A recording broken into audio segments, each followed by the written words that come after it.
Hey everybody, my name is Marcus, and in this video I will show a simple way how you can create collections in Wix. So let's start.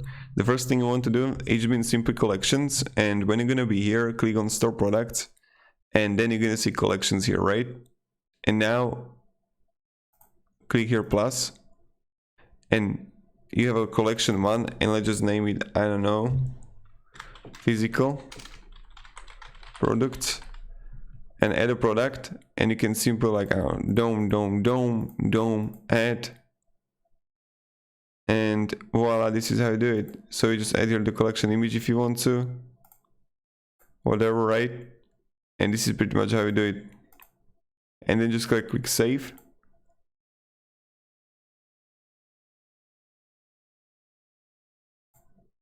And we just add the collection here in our site.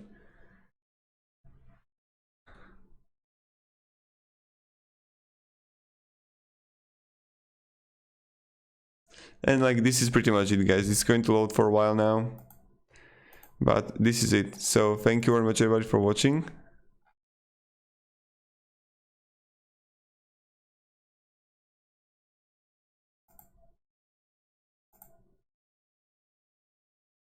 Okay, you can see it right here. See that we got a collection. Thank you very much everybody for watching. If you have any questions, guys, ask me down in the comments. I'll be really happy to help you, and have a great day and goodbye.